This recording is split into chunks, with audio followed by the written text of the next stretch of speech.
Oh, sorry, sweetie. I'm sorry. Tonight on Real Families, the children that grow too much skin.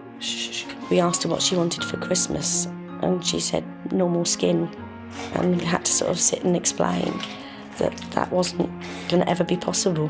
Ready for you, Mum.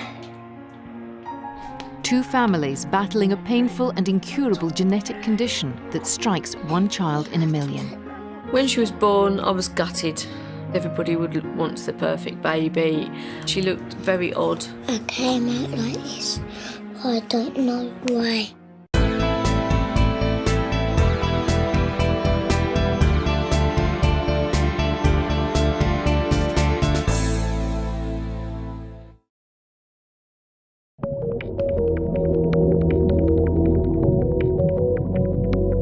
I was actually quite ill all the way through the pregnancy, not just with sickness, but I had lots of infections and really not very well. And I knew for quite a while that things weren't right. I don't know if I dreamed about it. I don't think I did. It was just there in my head the whole time. I just knew that something was going to be very wrong. I actually visualised what Lucy was going to look like. And to me, the best way I can put it was I thought it should look like something from outer space. Now, if I'd have told anybody that, they probably thought I was crazy. And then when she was born, she was exactly as I'd seen her. That is just the strangest thing to imagine, because how could anybody imagine a child looking the way Lucy did?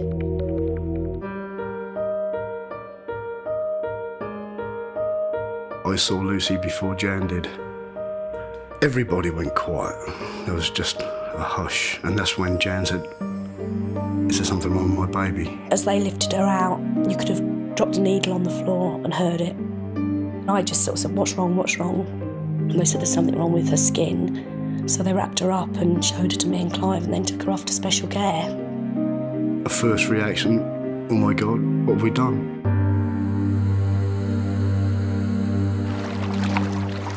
Clive and Jan's daughter Lucy was born with harlequin ichthyosis, an incurable condition which causes the body to produce too much skin. A life sentence for both sufferer and family alike. Harlequin ichthyosis is one of the most rare type. It is a severe expression of abnormal skin and has a high mortality. The whole body is completely encased in this very, very thickened, scaly, hard suit of armour, and it causes tightness, so there is restriction of movement of the arms and legs, and in particular the fingers and toes.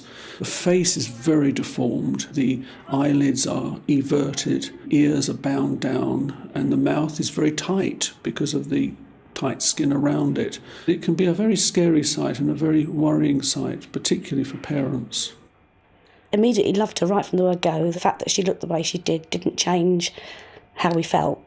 All Jan wanted to do when the baby was born, when Lucy was born, was actually be with her, to hold her and to do mum things with her. She was our little girl and we'd fight for her whatever. It wasn't long before we saw through the skin and we could see what was underneath it. It didn't take long. But that first initial shock was a bit of a tug to the old heartstrings. Lucy. Lucy is now 17. She's the oldest harlequin sufferer surviving in Britain. One time in school, someone just started this rumor going around that I was going to die when I was 16. I don't know where that came from, because my friend told me that she'd heard it from someone, and she'd asked me if it was true, and I said, no, not as far as I know. Her survival is down to a life-saving ritual of scrubbing and bathing. Every morning, Lucy's mother Jan gets her up at 4:30. I would just love to be able to just get up at like 7:45, like most people do. Someone was moaning the other day that they got up at 7 and that, and I was thinking, well, I got up at 4:30, and I didn't say anything. I just sat there and fought it. Despite the punishing regime, Jan and Clive decided to try for a second child. The chances of having another child with harlequins was exactly 1 in 4. To have a second child wasn't entirely my decision. I wasn't happy having a second child. Once Lucy was born with her problems, Jan wanted to give me a child who was perfect. I wanted Clive to have that and experience holding a newborn baby with soft, lovely skin. Clive was very unsure about whether he wanted another one, and I'm afraid it probably was, well, I know it was my persuasion that we had a second one. So reluctantly I agreed to have a second child, and we have Hannah. Angie, come on, sweetheart. Oh, when Hannah was born, that was, the confirmation of the skin condition reappearing again, because except for a couple of little bits and pieces there, just like going back 2 years. Hannah was born with added complications. She has cerebral palsy and is small for her age. Clive felt very sad, and obviously he must have been angry as well. At the time he used to do karate, and I know he just came and thumped hell out of the punch bag to get rid of the frustrations. Took my knuckles down to raw blood, and I was very angry. I think if he'd had his choice, we probably wouldn't have had a second one. But having said that, Hannah is the apple of his eye. So hopefully, well, not hopefully, we did do the right thing, I think. I've never had any difficulty accepting any child at all. I'm certainly not having any difficulties accepting Lucy or Hannah. They're my daughters.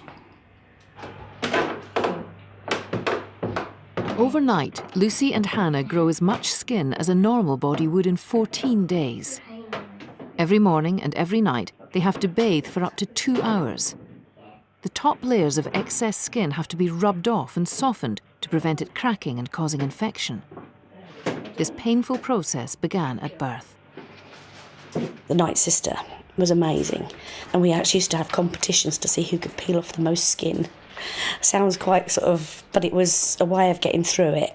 During the day I'd be doing it, and I would still go through at night, but they insisted that I rest. She'd come through in the morning and say, look what I've taken off, and when she came on at night I'd say, oh, I've beaten you, this is how much skin I've got off. Be careful. Right, Lucy? You've got loads of skin today. Ow. Sorry, sweetie. That's right. Try and avoid the sore bit. Yes, I'm sorry, sweetie, but there's so much skin. Oh, sorry, sweetie, I'm sorry. Shh, come on. Don't you? Because I did today. you did today when she cried, didn't you? Yes. That's why I don't like being in here. I know you prefer to be out of the way, don't you, when she's getting scrubbed? Yeah. In the early days, I used to scrub the girls and cream them and, get them dressed. And we had scaffolders around, and I was doing Lucy and Hannah, and Lucy was crying, oh, Daddy, don't, please, Daddy, don't. And I said to Jan, go out and tell them scaffolders, I'm not hurting my daughter, it's just what they have to do. And that, to me, was one of the last times I'd done it. Oh, a big smile on your face, says it. Wave, yeah. Throughout their childhood, Jan has had to bathe and scrub Lucy and Hannah every day. The skin is the largest organ in the body and a barrier to infection. The scrubbing and creaming is what's kept the girls alive. Right, let's have a look. Let's have a look at the finished object. Cherry chop. It's only now they're older that they can take responsibility for their own creaming. Do you have to do this every day, Hannah? Yeah. It's good fun sometimes. It is. Does it make you feel better? Yeah. It does make me feel better. Hannah and Lucy use one 12-kilo tub of cream between them every 5 days.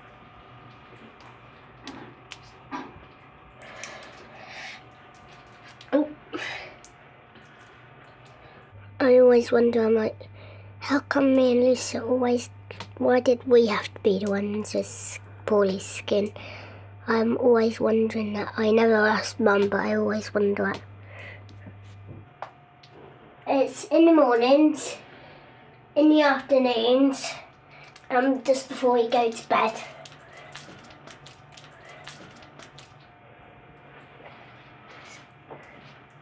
I can remember when she was small one Christmas, we asked her what she wanted for Christmas, and she said normal skin, which was incredibly heartbreaking because I couldn't do it for her. I'm glad that Lucy's got the same condition as me, because otherwise if she didn't, I'd be all alone and left out. Or she'd be all alone and left out. Your hand's just very dry again. I know.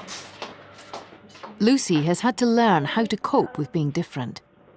Her condition has also affected her sight, leaving her blind in one eye and with only 10% vision in the other. Despite this, she's managed to attend mainstream school and passed 11 GCSEs. Whether you're going to go uptown or whether you're coming straight home or whatever. Okay. Right, so have a lovely day, enjoy, even if it's college. See you later. She's now in her final year at college. If I'm there at college all day, I'll put cream on like my face and hands all day, and then at lunchtime I'll go and get changed, like change my clothes completely. Then I'll cream like my face and hands and that in the afternoon, and then when I finish college I'll go home. I should get creamed and changed again, and then like watch telly, do college work, or go out on my bike or whatever.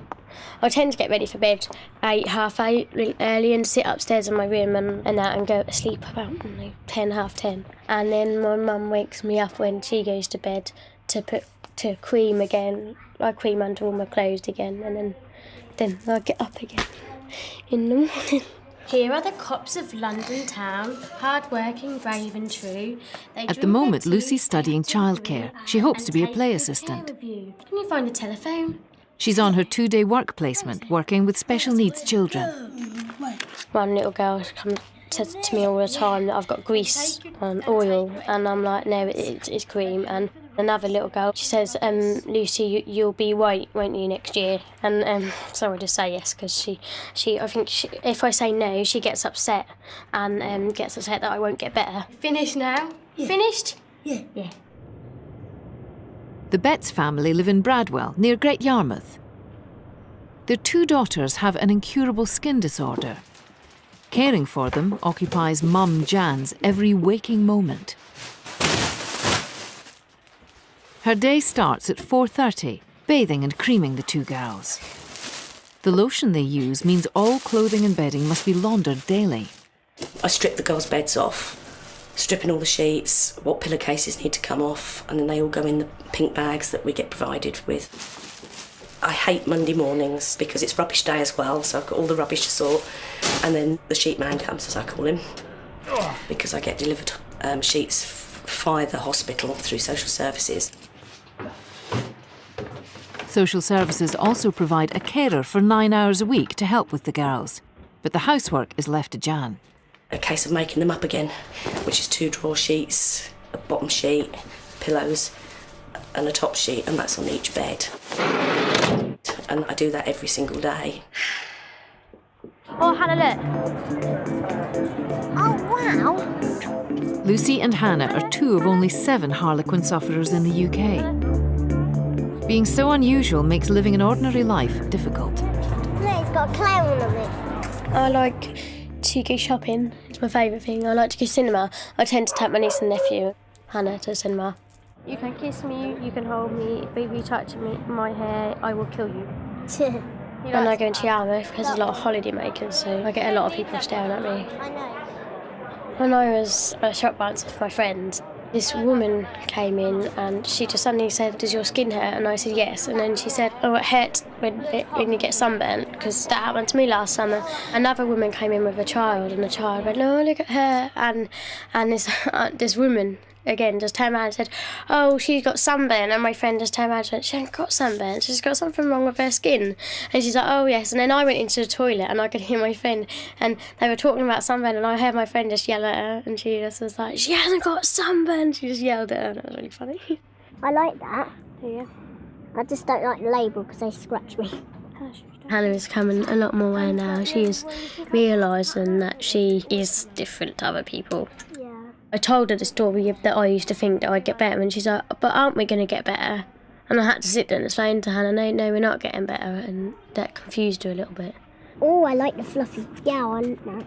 if I'm out somewhere, sometimes there's some other children, they stare, you see. It's all right if it was like little children, but big children shouldn't stare. I like it. They always go, oh look, there's a red girl there. A free smell of Brittany's new perfume. Thank you. Thanks.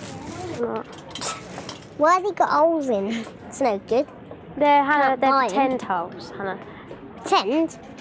Yes, Hannah, they're pretend holes. They really have got holes in there, Hannah. haven't they? We didn't like that. Lucy and Hannah's condition is inherited. It's only triggered when both parents have the same defective gene. The chances of that happening are 1 in a million. The girls have only ever met one other Harlequin in their lives. We had a phone call one day from somebody who'd given birth to a family in Royston who'd given birth to a little girl. And that little girl was Dana Bowen. She's 8 now. Dum-de-dum-de-dum. I came out like this. I don't know why. And I was really poorly. And I had to stay in an incubator, I think. Well, in a special bed for babies. When she was born, I was gutted. She looked very odd. Obviously, I tried to follow all the procedures when you're first pregnant of not doing this, not doing that, eating the right things and stuff. And I was like, okay, well, what's happened? Where have I gone wrong? One of the ways of describing it that one of the doctors has used is the word grotesque. And to be honest, in some ways it is actually quite fitting. Although no one wants to think of their cuddly pink little baby as grotesque, but in some ways she was. I mean, her skin was extremely thick across her chest and stomach. It was split. The eyelids were inverted. The mouth was very wide. It actually looked like she had no ears because they were actually skinned over. Her hands and feet were clawed. It did look very, very serious, and it was. We literally saw Dana for a couple of minutes, and then they whisked her away to the neonatal unit, and then Dana was blue lighted the next day up to Great Ormond Street. Because there's a 1 in 4 chance of any child Sam and I have of having Harlequin ichthyosis, I think we thought, quite a few years ago that yes, we would like a second child, but we wouldn't try for a second child until Dana was at an age where she could do some of her own skincare and where Sam wouldn't be left with 2 babies. So it was only sort of when Dana was 7 that we thought, okay, it's time to maybe have another one and roll the dice.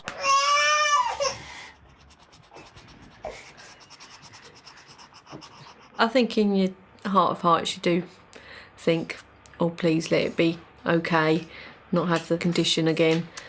But like I said to Clive, it was a risk we were going to take. Obviously at the end of the day they're our girls and love them to bits no matter what. So we'll do the facial views first. Okay. So we can pop the bib and we can remove the clothing down. Today, the Bowens are in Great Ormond Street having medical photos taken. From the moment the girls were born, they've lived their life under the microscope. If you stand next to me. The condition is so rare that doctors don't get to see real-life case studies very often. So if you call Laura's name. Laura. Laura. That's great.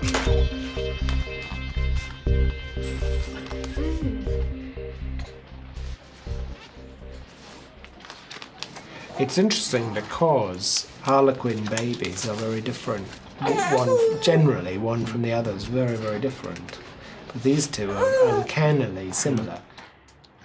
Dr. Atherton has followed the children's progress since birth, and because it's incurable, he will continue to monitor them throughout their life. What changes from day to day? Everything. The amount of flakiness, the redness? Yeah, the redness can change, yeah. Most children with this Harlequin ichthyosis die within a few days of birth. The first kind of big problem that it causes is massive fluid loss. I mean, our skin, the main purpose of skin is to keep liquid in the body. So many of them actually, in the past, died of renal failure in infancy. And that is part of the purpose of applying oil to the skin. Infection is another issue because just as this skin is not able to keep water in, it is not able to keep bacteria out. And it's very, very easy for bacteria to gain entry through the skin. Can I just see your hands before I know you're not in there? Dana was unfortunate because the skin on her fingers and toes was extremely tight early on, and the tightness of the skin interfered with the flow of blood, so she's lost several of the tips of her fingers. Don't you to school? The disease that Dana and her sister have is an extremely rare one, and there are very few survivors. I suppose it's fair to say that we don't exactly know what the future will throw up in terms of problems for them.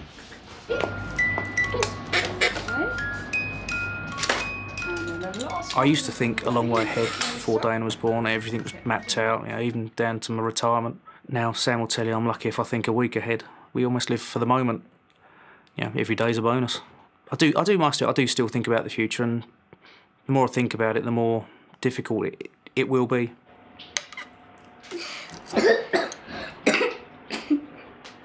From birth, the risk of infection and complication never leaves these children. Over the last year, Hannah's health has been a constant worry. She's physically exhausted, has lost her appetite, and has had a seizure. This last year has been extremely hard because there's been lots of times when I actually haven't known myself how to deal with Hannah. She kept complaining every so often of heavy hands and heavy feet, and we put it down to the way she was laying or because of the cerebral palsy. And she really was struggling she just wasn't our Hannah. And that came to a head when she had the seizure. I can remember doing that with my arms and that with my legs like that. Or like that, however I had them crossed, and I was really stiff. I was in the bath at that point. My mum couldn't dress me. She had to phone for the ambulance, and then I went straight up to James Paget Hospital. Even now, she has signs of having a seizure. Her chest feels like it did before, or her hands are heavy. She starts worrying and panicking with inside you can tell. Hannah very much wears her heart on her sleeve, and you can always tell when something's bothering her and something's upset her. Tonight, Hannah's in Great Ormond Street. Tests at her local hospital showed that the seizure and her tiredness are due to her gut leaking vital minerals. Further tests will be done to see if the problem is linked to her skin condition. Okay, here she be. You have to hold it for me. Hello, Daddy. Yeah, I got a thing on my hand. Yeah. You're not going to go all the way to London just to bite my toes. She's had quite a few major setbacks, but has come out through them remarkably well. I love you. It's just this time, this has been a long time. She's not been my Hannah for ages, so we're hoping that maybe, this will all result in getting my little girl back. All right, love you. All right, bye. Bye, Daddy. He's in the bath. Yes, I know. Mattress got stuck down there. That's a funny bed. I feel a bit nervous, but I just can't really wait, because I'll be able to find out what's wrong with me. Give us a kiss then, and then I'll do my bed. Love you. Okay. If I turn that one off and leave that one. Yeah. For them, so Mummy can see.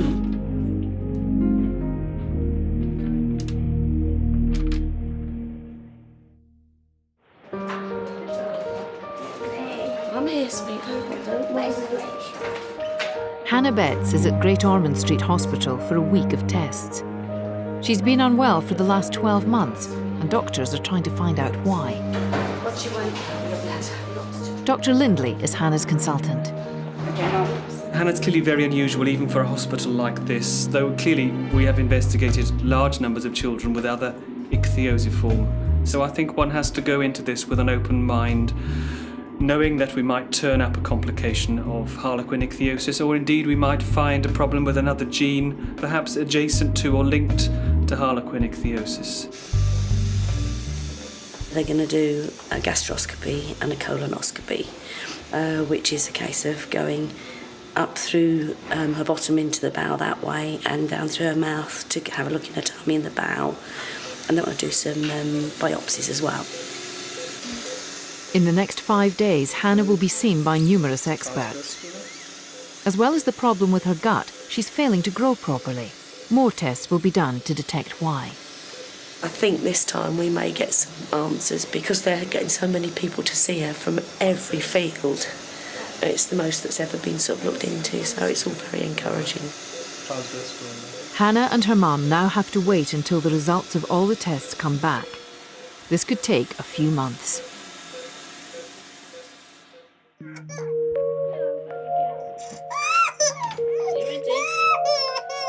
In a family with harlequin children, the life-saving skincare regime dominates everyday life.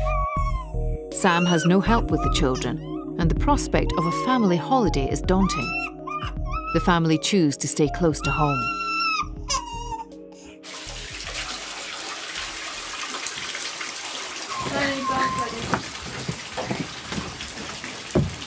No float them. Sam's day starts at 6, with Dana soaking in a special bath lotion. Dana's in the bath for at least half an hour. Then we get her washed, hair washed, out the bath. Then she's creamed, dressed, hair dried, eye drops, and then she goes off to school. When Lara came along, Clive changed his job in order to be around as much as possible. Sam had already given up work. We used to work on a thoroughbred stud farm. Used to do the mares and foals. It being a dirty job, I had to give up. People move on and have families. It's just our family's a bit different. After baby Lara has been bathed and creamed, Sam has to hoover the entire house. This has to be done every day, sometimes twice a day, because of the girl's skin flaking. We have 2 separate washing machines, one for Clive's clothes and mine. I have 2 to 3 loads a day of just theirs. My washing machine needs its pump done quite regularly, and the door sill is wrecked. The amount of cream, it's disgusting. When Dana gets back from school, the creaming cycle starts again. Bring Dana home from school, cream Dana up and redress her, sort our tea out, and then after tea it's run the baths. Dana soaking while I bath Lara, and then I do Lara, cream Lara, dress, ready for bed.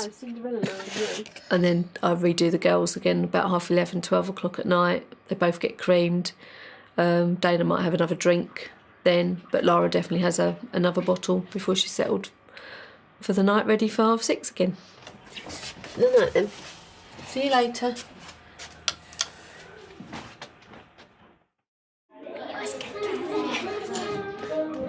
In an effort to keep Dana's life as ordinary as possible, the Bowens sent her to a mainstream school. We've never kept anything secret from Dana. She understands about her skin condition.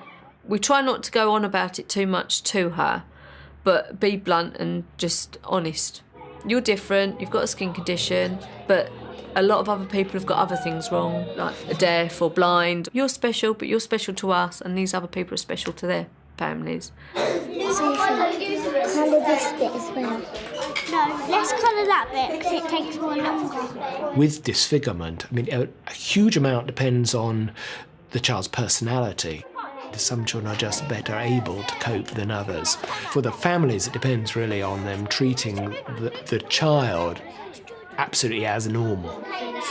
I think their main problems are aesthetic, coping with the appearance of their skin, the impact that has on other people.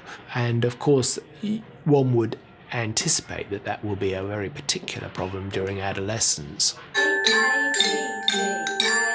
Dana's biggest challenge, I guess, is being accepted by other people. Children generally aren't a problem because they're so honest. They'll just walk up and say, "What's the matter with you? Why's your face red?" She'll just say, I've got poorly skin, and that's it, they'll go off and play together.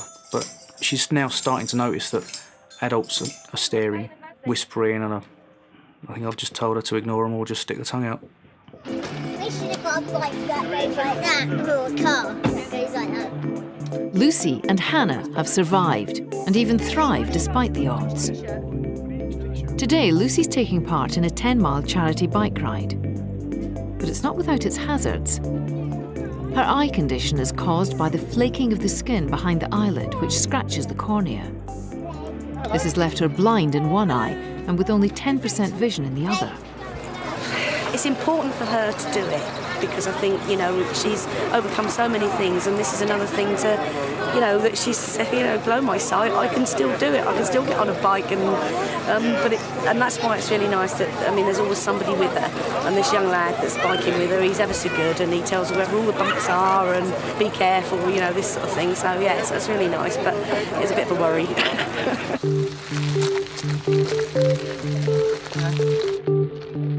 I used to have a big issue with wanting to be accepted by everyone. I used to get really upset when people used to take the mickey out of me at school and be nasty to me. I used to get really, really upset. I'd come home and cry and stuff, but I kind of got over it and eventually got to the stage where I just thought, if they like me, they like me. Cheers. Thank you. I do believe that probably it's going to take somebody very special, but I'm sure she would love to have a boyfriend. She'd probably tell you different. Do you have a boyfriend? No, I don't have a boyfriend. Would you like a boyfriend? Don't know. If I would like a boyfriend. Don't know.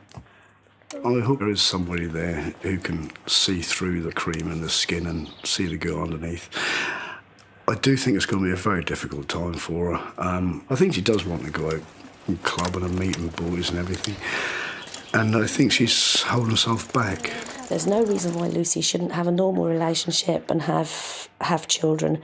And there's no reason why she shouldn't have normal babies. She would have to meet somebody that's holding the recessive gene to actually have harlequins herself. There is absolutely no reason why she shouldn't have healthy, normal babies.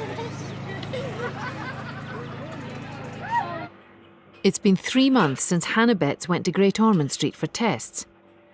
Today is the day she gets her results. I'm really nervous about the hospital today. I'm sure everything will be absolutely fine. Yeah. It'll be nice to get the results, whatever they are, won't it, so we know what's happening. I'm hoping that will say my results will be really good.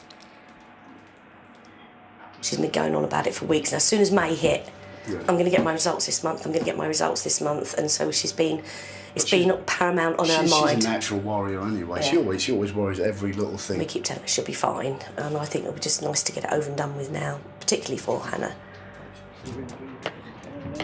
Hannah's consultant from Great Ormond Street, Dr. Lindley, has travelled to their local hospital for a clinic. And he has some surprising news.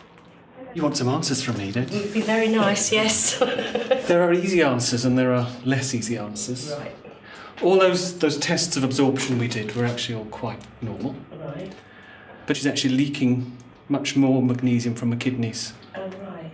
It's easy to treat, if that's all it is. Absolutely easy to treat. It couldn't be easier. There you go. The other thing we turned up, which is fascinating, might actually explain the growth problem, in that for growth hormone to work, it has to bind a protein in the blood, and for some reason that protein is missing. And no one's ever come across anyone with that. Oh, come on. With one exception. Excuse me, have we not got enough rare here anymore? So we might see her growing? Yes. Really? Yeah, cool. we can stretch you. That'd be really strange. I'd have to go out and buy a whole new wardrobe of clothes. Yeah. I'll send you a copy of my letter, which goes... To hear your daughter, that's incredibly rare ananyway, has got something that's even rarer, is, you know, quite a lot to take on board. But there you go. Hannah. I'll be big. Like that. Whoa! There's something to celebrate in the Bowen household too. It's Lara's first birthday today. But despite the excitement, there's no let-up in the skincare routine. That cheek's still soft.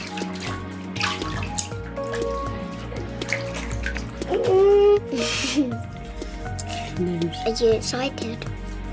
Oh, yes, wonderful. I am. Right, that's you. Just want Laura. Wondering what's going on, I think. Aren't you? Hey? Getting Laura to the age of 1 without having to go back into hospital since the birth is a major milestone.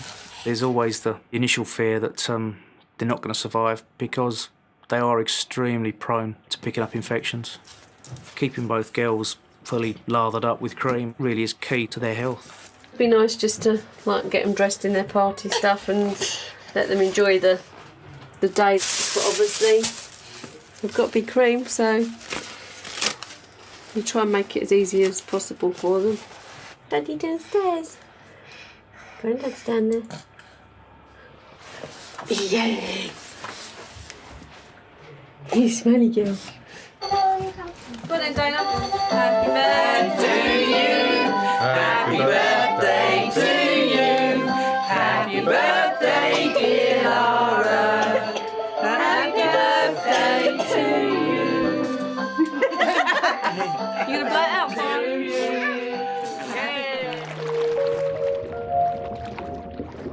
In the last 12 months, there have been many milestones in the Harlequin sisters' lives. But most important of all, the 4 girls have been involved in a worldwide research project. Last year, they provided DNA samples for analysis, and now the results are to be released.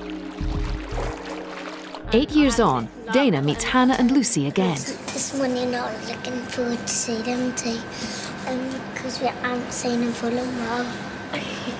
Yeah, it was really nice to see her and see that she's doing well as well, see they're all doing really well. I feel excited and interested. And I watched Dana get creamed as well. I pull it all over, and it was the same but different cream. Got a crack there. I think it's where I done roly-polies yesterday on the floor. And welcome to the Institute of Cell and Molecular The research programme is being led by Professor David Kelsall of London University. And the news he has for the families is better than any of them could have hoped. The breakthrough came about 8 or 9 months ago with a new piece of DNA technology called a gene chip. We've been working on this with people have been working on it for 10 or 20 years. And then suddenly, with this technology, we had the result in 2 or 3 days. It's very exciting. So that identifies the Harlequin gene? Yes. At the moment, I can see 2 possible areas of improved therapy. One is gene therapy.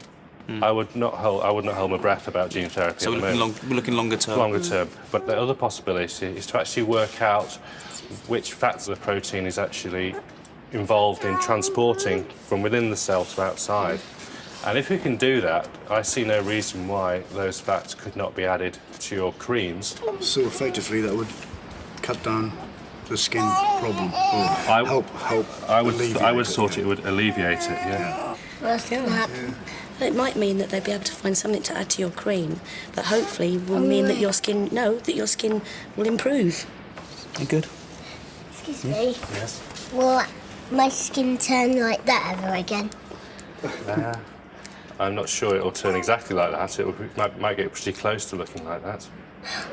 Wow. But it's taken us a long time to get this far, and the fact that we know that exactly it's just one defective protein in all the children with Harlequin means that we're all sort of singing from the same hymn sheet in terms of understanding the therapies. Being told that there could be something out there that might make things easier for the girls makes the last 18 years even more worthwhile to think that maybe their lives might be more normal than we could ever have expected. And so it just sort of, I don't know, it's the icing on the cake, I suppose. I can't say anything, excuse me. Just getting a bit emotional, that's all I can say. It's just amazing. Obviously, it's still early days, but it's fantastic. Finding out how quickly they discovered the gene, how technology's moving on, what the possibilities are, meeting up with Jan, Clive and the girls again. Yeah, it's brilliant. All than it should be, so it can't... The professor has one more surprise for them. Now, as you know, we've looked at your DNA, and I can say you've actually got a mutation in common. No. But what this means is that you came from the same geographic area, some point way, way back, generations and generations back. So there is, so you're not closely related, but very distantly related. Great-great-great-granddad had a bike. Something like that. Something like that, yeah. Do get a hug? It's been an extraordinary day for both families. Although a complete cure is a long way off, there's real hope that within the next couple of years, a supplement could be added to their cream that would improve their skin. But it's all dependent on funding.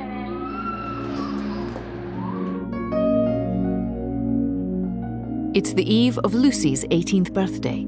She is the oldest Harlequin survivor in Britain, and she's entering unknown territory. Less than a handful of known sufferers have lived this long. It's weird being one of the oldest, because you don't know where it's going to go. Like when I got an infection on my skin before, no one knew what it was, and I had to have loads of tests and stuff and different things on my skin to try and work out what it was. And it was only a normal infection that other people get. When something new happens, they test me and they take photographs for like medical things, and it's really annoying. I just want to be able to go to doctors and them tell me what's wrong with me.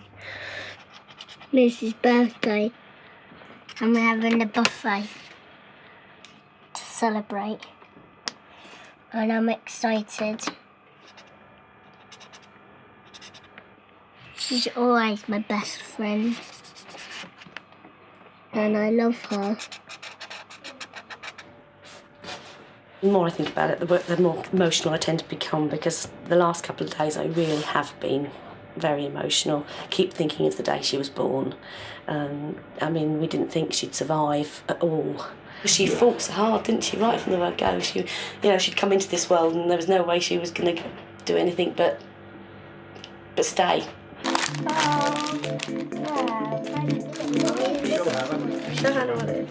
Oh yeah, I saw that last night. I didn't know it was from me as well. You used to get the key to the door when you were 21, but you're coming of age at 18 now. Oh, thank you, Hannah. I knew you wanted that. Actually, Mum told me. Oh no. Oh yes, you've got to wear that.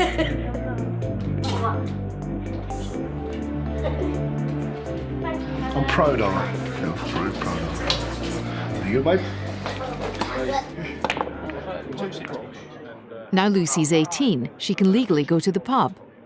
Her dad takes her out for her first drink. I remember when Lucy was about a year or so old, and one of the doctors said, "Did we do the right thing?" And I said, "Look at her. You can't turn around and say we didn't." And as far as I was concerned, as long as they'd got a good quality of life, that was the most important thing. Happy birthday, darling. Lucy nearly finished a college course. She's got a good quality of life. Yes, it's hard for them. At times it must be very difficult. But yeah, life's for living and they live it. Go and put some cream on and come and open the prezzies, yeah? With Hannah and Lucy reaching teenage years, it does help think that, our girls are going to make it to that age, because obviously quite a few of the children haven't survived, so getting to that stage is a big plus.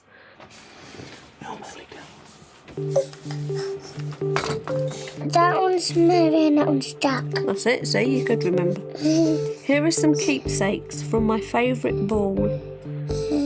Necklace. Dana's who she is because of what she's got. If I could change her skin, brilliant. But if I could change her skin without changing how she is, that's the way I'd have it.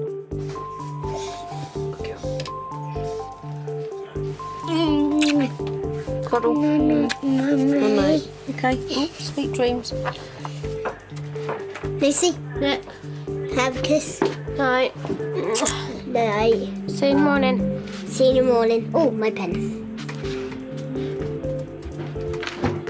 Right, darling. No. Love you. I love Sleep you. tight. See you at Queen time, yeah? See you at Queen time. Yeah. All right, darling. Love you. Love you too. Sleep tight. Lights out.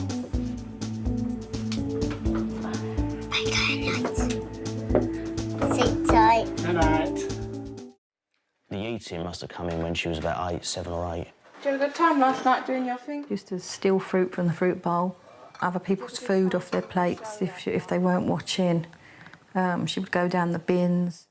Rebecca would eat almost anything. I remember the day that she ate the cat poo, I had to wash her mouth out. I mean, it was nothing to her, but the taste must have been vile. And who's it for, Holly? Some families resort to locking up food cupboards. Fridge, lots of low-fat yoghurts, and obviously... Rebecca's house has an alarm in the kitchen. So if Rebecca got this far, the alarm would pick her up and then the alarm would go off. Despite all this, Rebecca is getting